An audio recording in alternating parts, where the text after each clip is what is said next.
Olá, meu nome é André Suzin, sejam bem-vindos a mais um episódio do LegislaCast, o nosso podcast, programa de entrevistas da Câmara de Vereadores de Montenegro.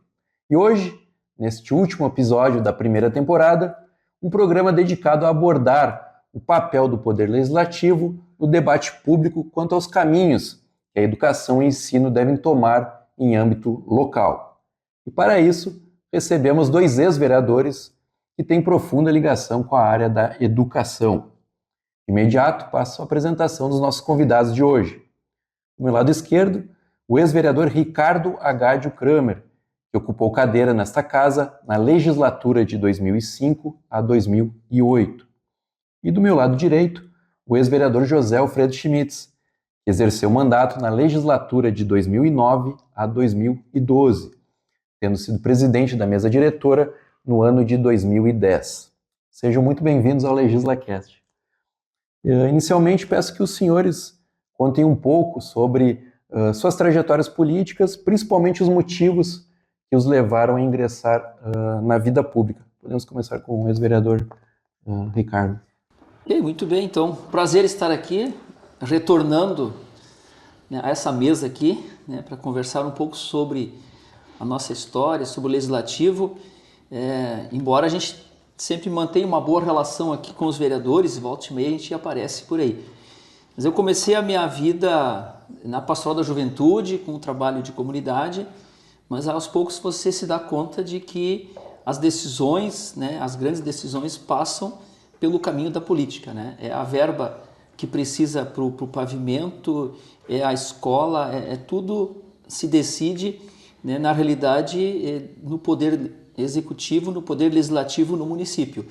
E aí também, por que não participar? Então eu fiz uma primeira experiência de candidatura no ano 2000, fiquei vereador suplente da vereadora Silvia Castilhos, e ela assumiu uma candidatura a deputada estadual na época, e eu tive o prazer então de assumir aqui o mandato durante um mês e pouco, ainda lá no prédio antigo da Câmara de Vereadores.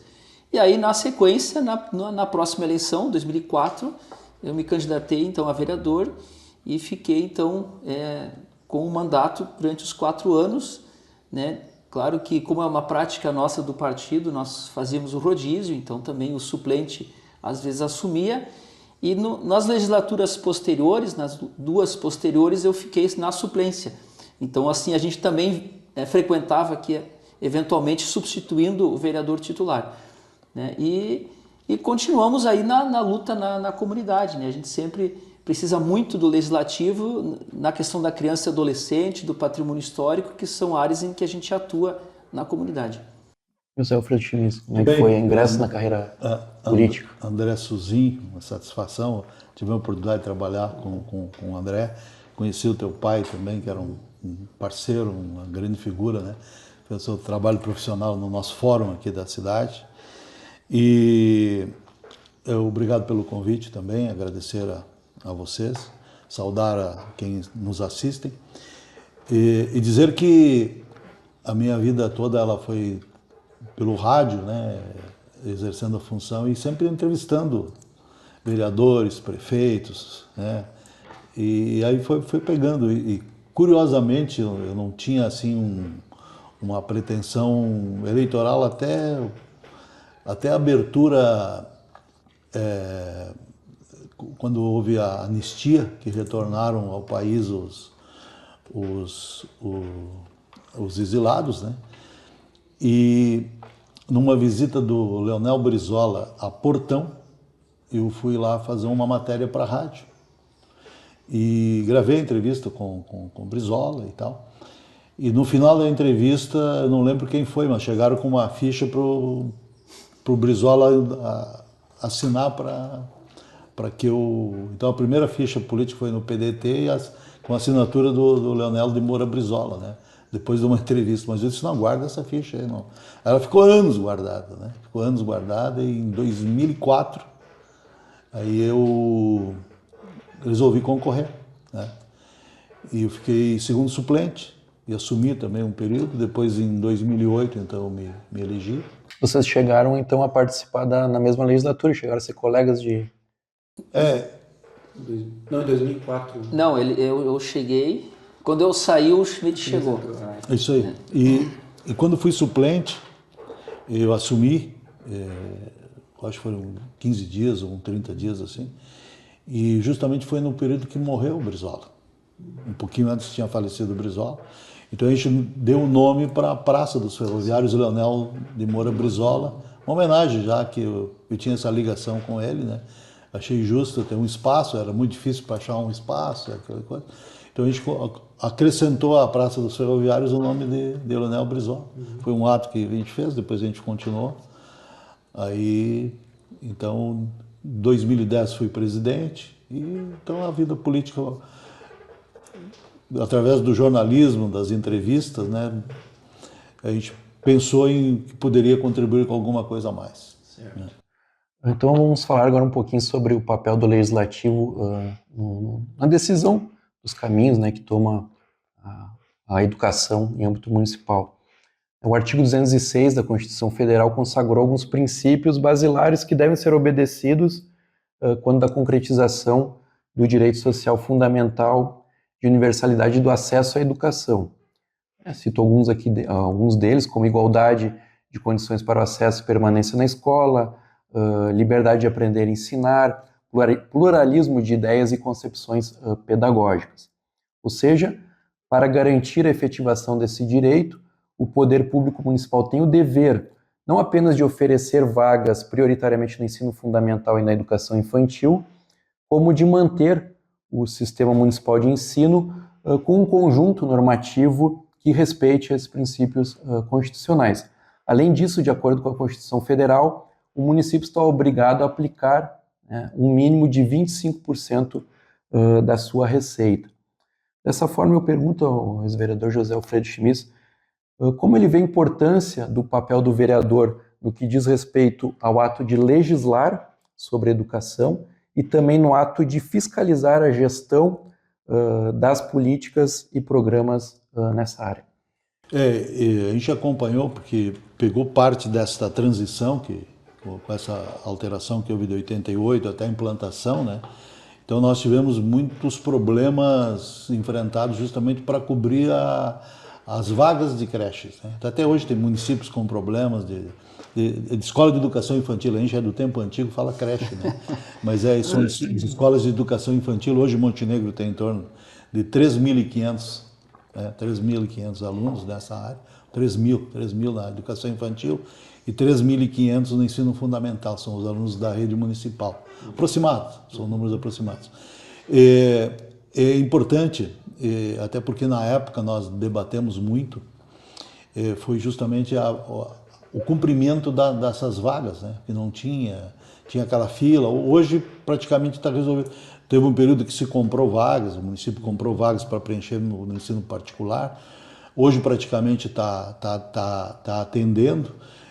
O Lar do Menor, né? Na época ele não era escola de educação infantil, ele foi transformado com o apoio dos vereadores, porque inclusive os vereadores, a Câmara na época repassou recursos, aquelas sobras orçamentárias, né, justamente para poder manter os anos letivos. Depois, então, que acho que foi 2012, por aí, 2011, 2012, passou então efetivamente a fazer parte então o retorno daquelas crianças vem o recurso do Fundeb, né?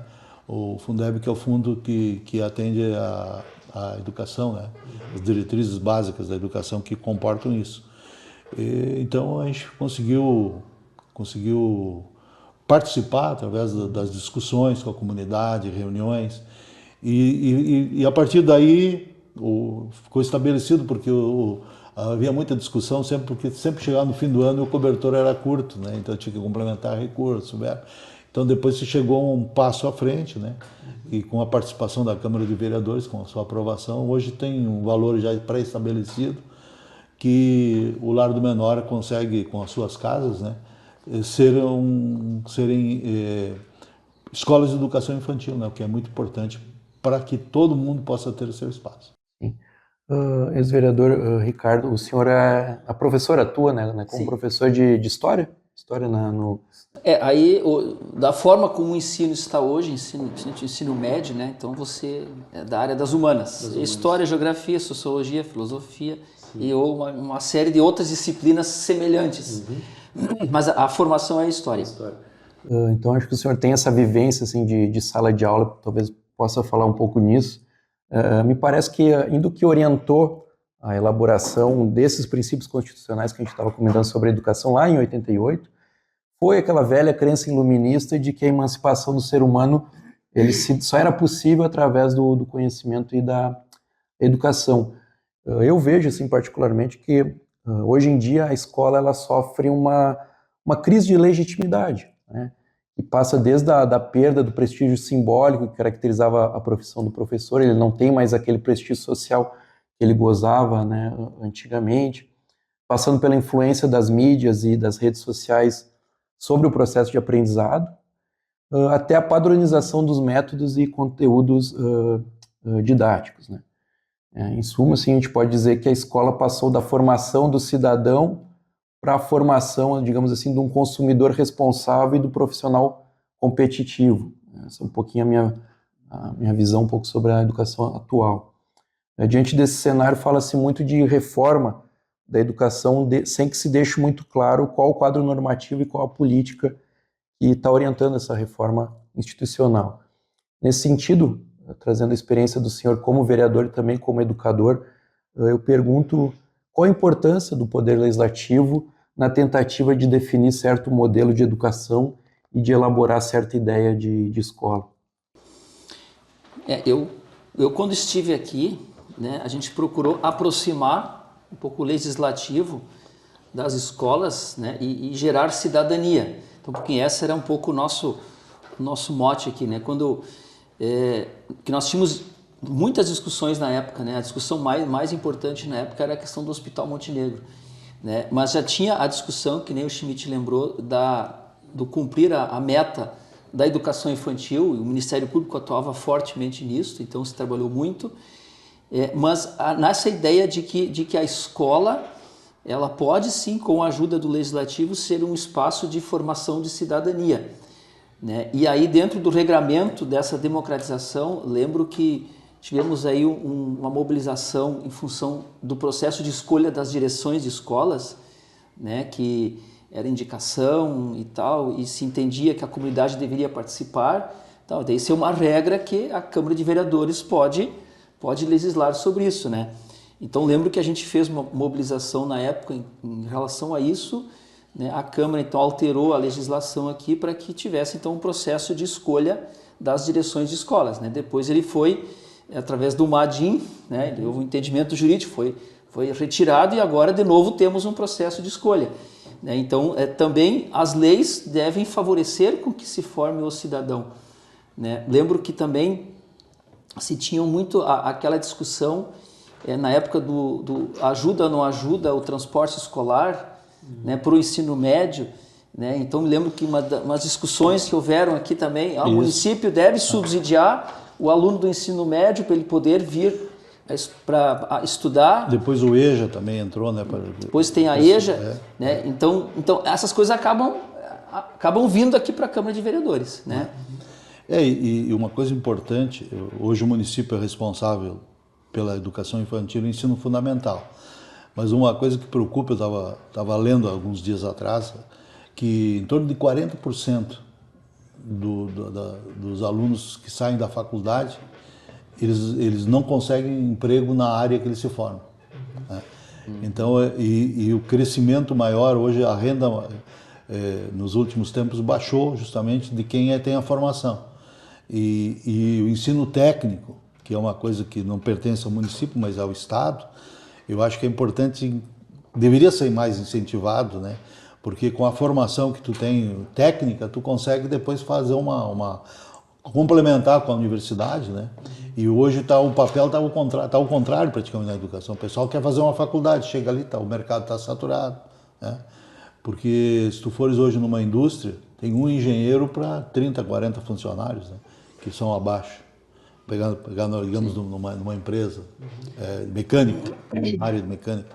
Se tu fores, então, as vagas técnicas, aí, com o desenvolvimento da sua profissão, né, que ele optou em escolher tecnicamente, ele pode conseguir dinheiro também para melhorar a sua qualificação e obter, e os salários hoje técnicos estão quase equivalentes a uma universidade.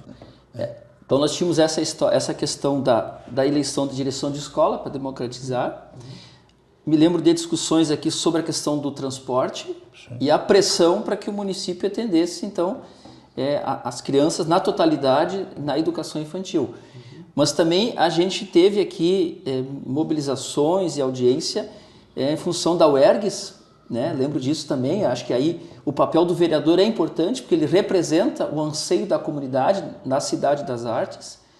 Lembro que nós criamos uma comissão, que nós pegamos moções de apoio das câmaras de toda a região do Vale do Caí, né, para tentar segurar então a universidade em Montenegro, né, porque é uma necessidade, aí infelizmente não tem mais, mas era um anseio da comunidade que a Câmara de Vereadores é a representação da comunidade.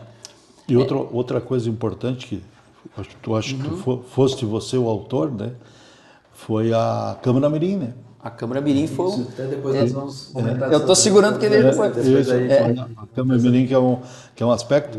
E um outro aspecto que a Câmara discutiu muito e que acabou depois sendo paralisado foi o Parque Tecnológico, né? Que faz falta hoje para a nossa cidade, que se ventilou em fazer, na época está bem avançado, no 2012 aí, e que acabou regredindo e acabou na Unisc, né? A Unisc e as demais. A gente foi na nossa legislatura que deu o incentivo para a Unisc, para vir para cá. Mas também teve uma discussão muito forte que nós perdemos, né? E agora me parece que o governo federal sinalizou com mais umas centenas de institutos federais de educação. Nós tínhamos uma mobilização que acabou, por pouco, né, nós não conseguimos uma escola técnica federal para Montenegro.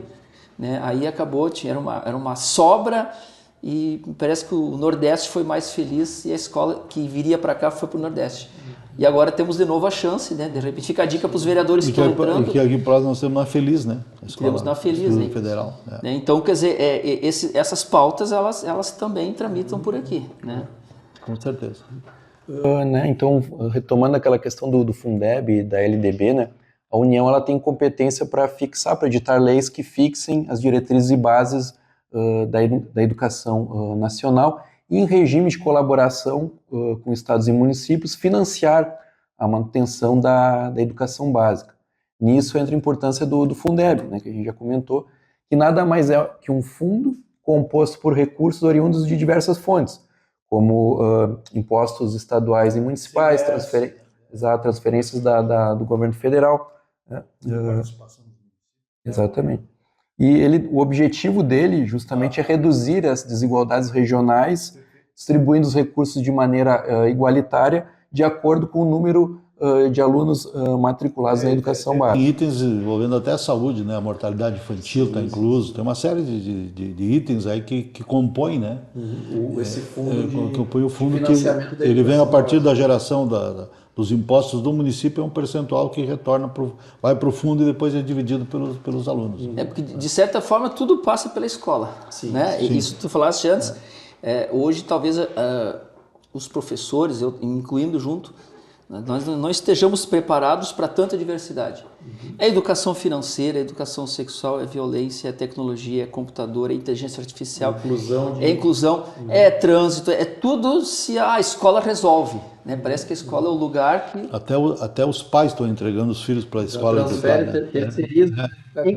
E de fato, por ali tramita tudo. Né? Eu me lembro que no município que eu trabalhei, não trabalho mais agora, troquei desse município, mas eu fui fazer um curso na FAMURS com a Receita Estadual sobre educação fiscal, porque os professores fazendo o curso e trabalhando isso nas escolas, o retorno do ICM do município aumentava. Né? Quer dizer, então, olhar para a educação sempre dá retorno também financeiro para o cofre do município. E além do Fundeb, nós temos também a LDB, que é a Lei de Diretrizes e Bases da Educação Nacional, que define princípios, né, do ensino no Brasil, em consonância com o texto constitucional, que são de cumprimento obrigatório tanto na rede pública quanto na rede privada, nas escolas de todo o país. Então eu pergunto para o ex-vereador José Alfredo Schmitz, né, indo nessa ideia, né, de que para tornar a realidade o direito universal à educação, isso depende de um amplo financiamento público, como o senhor avalia, né, a função da Câmara de Vereadores no processo de efetivação desses dois instrumentos legais, que é a LDB e o Fundeb? A Câmara de Vereadores tem o seu papel de fiscalizar sempre o orçamento, elaborar, né, e fiscalizar o cumprimento do orçamento. E, ao menos no meu tempo, sempre o município acabava investindo mais que 25%. Como a saúde é 15%, 18%, 20%, né? Então são os percentuais que são utilizados. Agora, é importante também ter pessoas, né, dentro do Poder Executivo que tenham bastante conhecimento para fazer um acompanhamento técnico, onde é que está se perdendo, onde é que está ganhando, se dá para avançar, dá para ganhar mais, que é muito importante sempre ter o recurso, né? Que todo o trabalho ele depende do recurso. Nós temos aí eu vi a avaliação, agora Montenegro melhorou um pouco, né? A avaliação feita pelo MEC, né? Mas tem muita coisa para melhorar ainda, né? Então tem que evoluir. Certo. Então, ex-vereador Ricardo, em 2006, né, retomando aquela questão que a gente colocou da Câmara Mirim, quando vereador, o senhor apresentou um projeto de decreto legislativo dispondo sobre a criação e implantação da Câmara Mirim aqui na Câmara de Vereadores de Montenegro. Na justificativa do projeto, o senhor ressaltou a importância de incluir os estudantes da rede municipal de ensino no processo eleitoral, visando o desenvolvimento de uma consciência política, no intuito de criar crianças e adolescentes num espírito de participação democrática, de envolvimento, né, como tu até falaste antes, do sujeito nos mecanismos de decisão que acabam por influenciar a construção e a constituição de uma sociedade. A primeira formação da Câmara Mirim ainda se deu no último ano de mandato do senhor, que foi em 2008. A pergunta, então, é como o senhor avalia essa experiência da Câmara Mirim e qual a importância de projetos como esse para o fortalecimento das instituições democráticas? Ok, a criação da Câmara Mirim foi um processo ele foi lento, consistente e muito participativo, né? Porque na época a questão política, eu era o vereador de oposição, eu era o único vereador do meu partido, mas aí numa composição nós conseguimos, no primeiro ano, instituir a Comissão de Cidadania e Direitos Humanos, né, que ela havia sido criada e não instituída, e na sequência, vamos fazer o que eu conheço, que é trabalhar com criança e adolescente, tá? Mas não fazer criança vir fazer teatro aqui que também é interessante, é bonito, as crianças gostam, mas o processo é muito mais complexo político do que fazer o teatro. E a gente sabe disso, as pessoas normalmente não têm noção, né, de que tem que negociar as conquistas, de que se você dá para um tem que tirar de outro, de que o orçamento é limitado, não pode atender tudo, né, que o legislativo tem limitação, sim, né, de que a gente ouve em época de campanha o Schmidt diz, isso é fácil, me candidatos, não é assim, né, conseguir os votos tem um trabalho, tem que ter uma proposta. Digo, como é que nós vamos fazer as crianças entenderem isto? Né? Diz assim, não, vamos simular... E até o papel do vereador, né? Que a comunidade confunde, não tapou o buraco da minha rua, não trocou a lâmpada, quer dizer, não é a função do vereador, né? Diz assim, mas como é que nós vamos fazer? Vamos simular o processo, né? Aí fomos olhar experiências, tinha uma experiência em São Leopoldo, né, de um vereador nosso lá que estava instituída a Câmara Mirim, nós fomos lá, né, criamos uma comissão, né, formada com alunos de algumas escolas também. Lembro que professores também, a professora Beth Gonçalves, lá do Walter Belha, nos ajudava nisso também. E começamos a pensar, como é que a gente faz? A gente precisa fazer a escolha. Quem faz a escolha? Não pode a professora escolher, não, eles têm que escolher. Mas aí tem um processo. Então o processo, como é que é um processo eleitoral? Ele tem, primeiro tu tem que ensinar as pessoas as regras. Tá? E aí nós criamos uma cartilha, né? O Silvio Cael foi o articulador dessa cartilha, explicando então o funcionamento da Câmara, o que era o projeto, né? E se iniciava então apresentando para as escolas que quisessem aderir, né? Porque não queríamos uma coisa também imposta ou fazer por fazer, não. O professor quer trabalhar, então ele pega os alunos, a cartilha, estuda, vê, se dá a formação para o professor, se traz os alunos para conhecer o legislativo aqui e depois lá na escola eles seguem o processo. E daí o professor também aproveitava aquele momento para, em sala de aula, falar um pouquinho sobre a função do poder legislativo e do processo também eleitoral e democrático. Com certeza. E aí a intenção dele receber a cartilha é porque assim, a cartilha vai para casa. Ela vai ficar na geladeira, vai ficar em casa, o pai vai olhar e vai, isso aqui eu não sabia. Então tinha esse lance de educar para a cidadania. Né? Aí depois, é claro que aí formatamos o projeto e para ser aprovado foi difícil porque era uma coisa nova na Câmara, os vereadores e os colegas não conheciam e tal. Aí nós tivemos que fazer também um processo de convencimento. Né? Então nós fomos a São Leopoldo participar de uma sessão lá na Câmara de lá. Aí fizemos no Roberto Ataíde de Cardona um encontro com as escolas e os vereadores, né? Convidamos os vereadores mirins de São Leopoldo para virem aqui, eles vieram aqui também, aí fizemos uma festa aqui, foi nessa sala aqui, então começou a aproximar as crianças do Legislativo, porque o mais jovem era eu e eu já estava com 40 anos, né? Poxa, quando é que criança vai ter voz aqui? Então, conseguimos aprovar no último ano, então foi aprovado.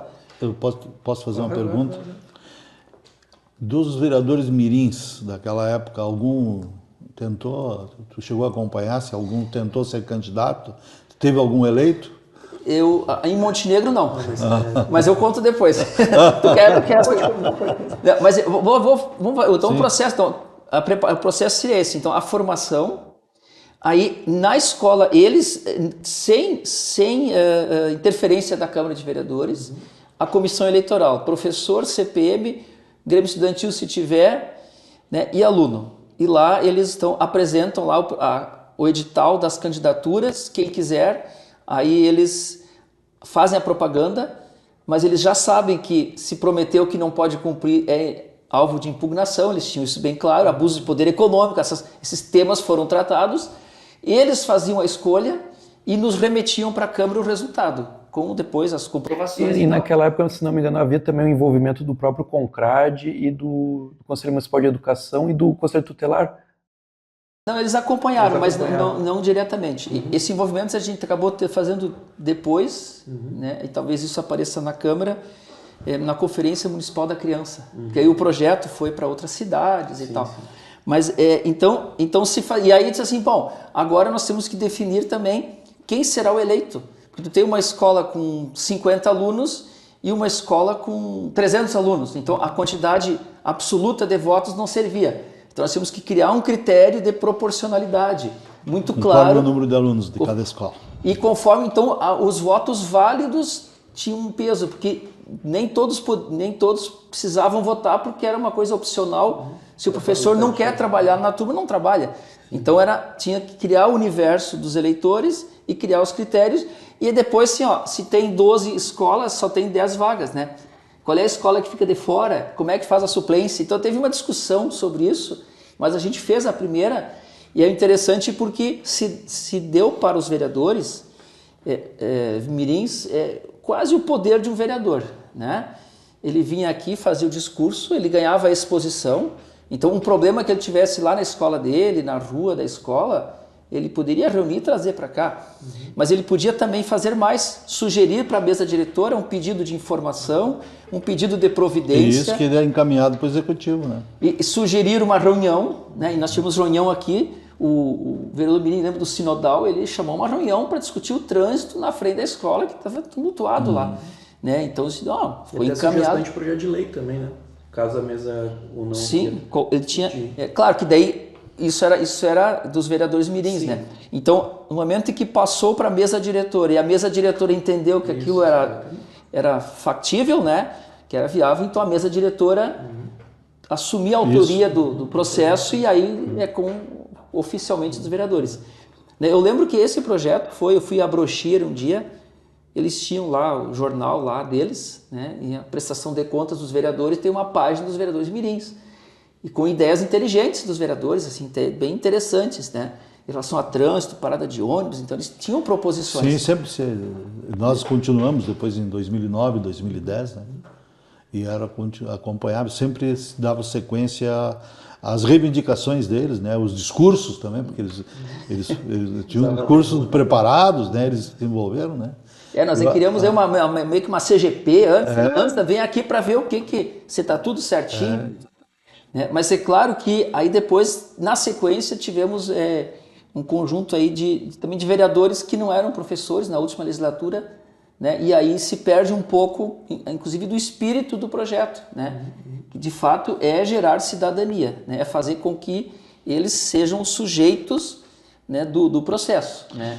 E um dos pontos eu acho bem importantes, ventilasse antes, é justamente fazer discussão, porque a criança leva para casa, leva para os pais. Hoje, por exemplo, nós temos o problema do trânsito, tu te referiste aí, as crianças, se é orientado na escola, ela leva para o pai, o lixo, né? Tanta coisa que pode se usar mais, talvez, dentro da escola, essas informações para melhorar, né? Vocês teriam algum fato curioso, engraçado ou diferente do período em que vocês foram vereadores? O José Alfredo Schmitz, algum fato que o senhor gostaria de narrar para o nosso público?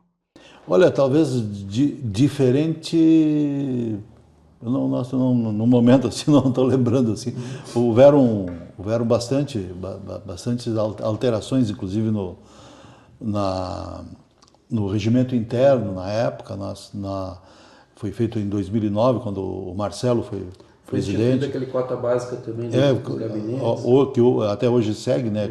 O gabinete tem aquelas cotas básicas, onde tem um percentual para um valor que é teto, né?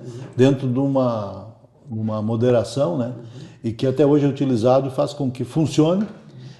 Cota de viagem, cota de telefone, cota de material de escritório. Todo o material ele tem uma cota para ser utilizado, né? Uma cota assim, um limitador de gastos e para não ter desperdício, né?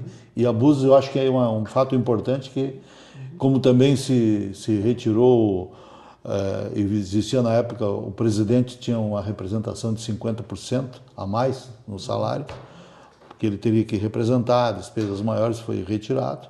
No primeiro ano da legislatura nova, também não tem recesso, né? E então o pessoal assume já em janeiro e vai ter que trabalhar, né? É o que vai acontecer a partir de janeiro. Foram alterações que foram feitas naquele nosso período lá. Em contexto de vereadores novos, eles não gostaram muito disso, não. É que normalmente o prefeito novo, no nosso caso agora é reeleito, mas ele entra para fazer algumas alterações, daí teria que convocar reuniões extraordinárias. Geralmente no recesso se faz uma sessão extraordinária. Exatamente, mas aí tem que discutir um projeto mais, porque se vai fazer algumas alterações, algumas coisas mais pesadas, eu acho que... Sim. Não, e está em consonância com a legislação trabalhista também, né? Você nunca entra no emprego de férias, né? Exatamente. O direito é depois de trabalhar, né? Ex-vereador Ricardo, um fato... Pois eu estava tentando lembrar, assim, são tantas coisas que aconteceram, né, que a gente nem... Né, a gente andou, foi em função do hospital para Brasília, em função da UERGS, a gente circulou também. Lembro que a gente tinha uma discussão que daí não foi apresentado na Câmara, mas foi apresentado pelo Executivo, da questão do Conselho Tutelar, da reformulação.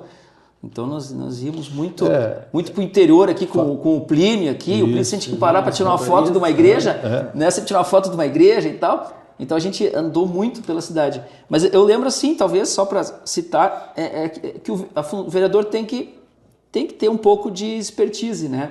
Para fazer as coisas. Hoje está muito assim, vai lá, pede para o prefeito. Não é isso, né? A coisa depende de articulação e tal. Por exemplo, o elevador da Câmara não tinha, né? Mas nós tínhamos a Associação dos Deficientes Físicos, né? E ostomizados. Depois foi vereador também o Claudemir. E eles assim, a gente precisa botar um elevador aqui. Tipo, mas como é que vamos fazer aqui? Né? A gente precisa mostrar que isso é importante, né? Então vamos começar a fazer as reuniões da Comissão de Cidadania aqui na casa. Mas vamos fazer na hora que os vereadores estejam aí. Porque daí assim, ó, tu vai estar lá embaixo, se tu aceita passar por esse constrangimento, nós vamos sempre chamar 2 vereadores para te carregar para cima. E aí nós chamava, né? O Naná deve lembrar disso. Não, o Joacir já tem que carregar, o cara não consegue subir, não tem elevador. Aí quando chegava aqui em cima, eu disse, pois é, acho que nós temos que botar elevador mesmo, né? Então assim, ó, tem que mostrar às vezes de outras formas, além de... E a Câmara no prédio antigo tinha o Benjamin Barreto, o bebê que era cadeirante, né? Então para carregar e subir aquela lá, no segundo último andar ali na João Pessoa. E era estreita a escadaria. Era um parto lá para isso, né? Então, às vezes, nós já vim fazer um discurso, ou fazer um WhatsApp, gravar uma... Às vezes, tu tem que usar estratégias para convencer as pessoas de que aquela demanda é importante. Um fato importante também, em 2010, o hospital estava naquela crise, que é ali que ele optou pelo 100% SUS, no final de 2010, início de 2011. A Câmara foi, com a concordância do prefeito, na época o prefeito Percival, eu acho que foi 2 ou 3 meses de salário, 13º, e mais o recurso para restabelecer a UTI. Lembra que veio um pedido aí na época? Que então nós repassamos o valor solicitado integral para reabrir a UTI, que estava fechada e tal, muitas discussões, né? E aí começou naquela fase, depois em diante, o 100% SUS, que a contratualização aumentou significativamente, que deu para tocar o barco aí. Tá, agradeço a presença de vocês no nosso episódio do LegislaCast de hoje e até a próxima. E Feliz Natal! Né? É o de dezembro agora, Feliz né? Natal. Feliz Natal. Feliz Natal e Feliz Ano Novo. Feliz Ano Novo aí. E uma boa legislatura para quem está chegando. É isso aí. Muito obrigado. Obrigado, Suzy.